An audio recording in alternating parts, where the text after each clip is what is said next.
আসসালামু আলাইকুম রহমতুল্লাহ। প্রিয় শিক্ষার্থীবৃন্দ, আশা করি সকলে ভালো আছেন। আজকে আমরা নবম দশম শ্রেণীর সাধারণ গণিতের অনুশীলনী 1-এর উদাহরণ 5 নিয়ে আলোচনা করব। এর আগে উদাহরণ 1 থেকে 4 পর্যন্ত আলোচনা হয়েছে এবং একটি বেসিক ক্লাসের আলোচনা হয়েছে। সেই ভিডিওগুলো দেখতে চাইলে ডেসক্রিপশন বক্সের মধ্যে প্লেলিস্টের লিঙ্ক দেওয়া আছে, সেখান থেকে দেখে আসতে পারেন। তো চলুন শুরু করা যাক। উদাহরণ 5, 5.23457, 4-এর উপর পৌনঃপুনিক 7-এর উপর পৌনঃপুনিক, এটাকে সাধারণ ভগ্নাংশে প্রকাশ করো। সমাধান: আমরা অঙ্কটি লিখলাম, লেখার পর সংখ্যাটি লিখলাম, লেখার পর এখন এই যে সমান দিয়ে ডান পাশে 3টা 9 কেন হলো? এখানে 3টি অঙ্কের উপর পৌনঃপুনিক রয়েছে।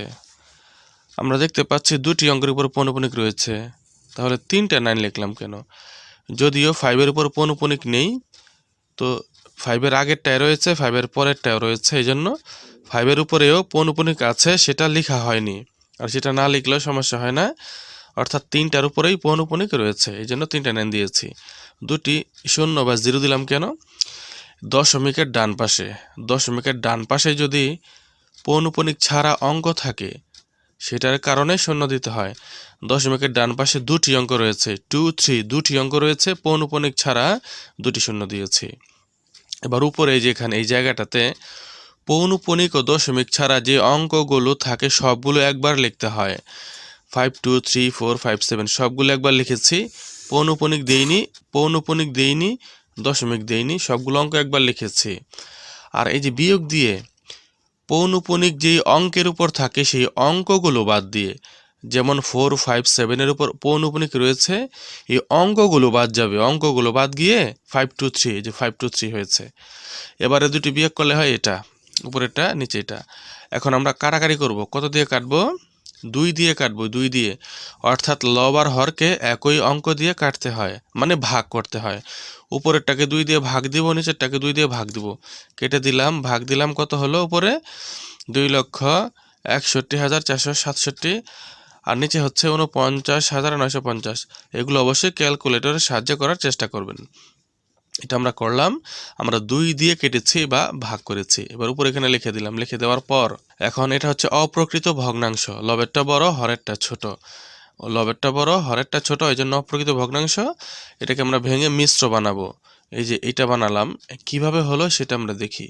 এটাই শেষে অ্যান্সার হবে, কিন্তু কিভাবে এটা হলো সেটা আমরা এখন দেখে আসব। 49,950 ছিল নিচে, মানে হরে, আর উপরে ছিল 2,61,467।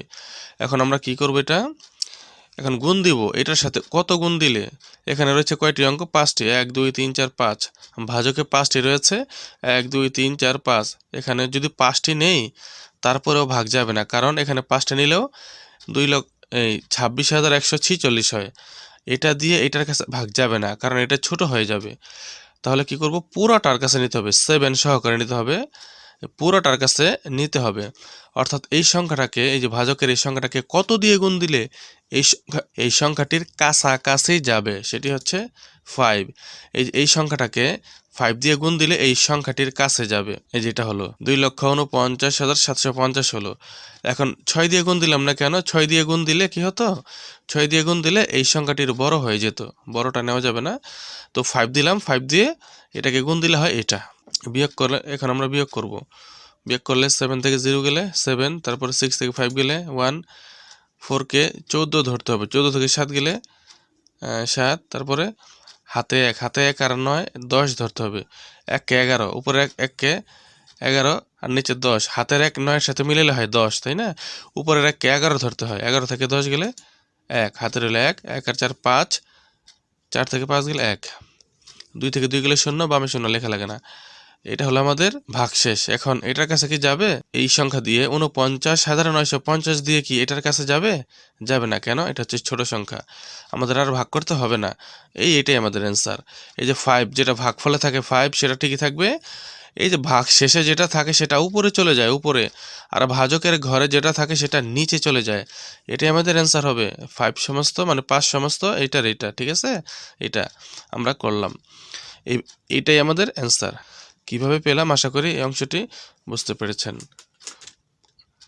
বন্ধুরা, এই অনুশীলনের পরবর্তী ভিডিওগুলো সবার আগে পেতে চাইলে চ্যানেলটি সাবস্ক্রাইব করে বেল আইকনটিতে অন করে দিন।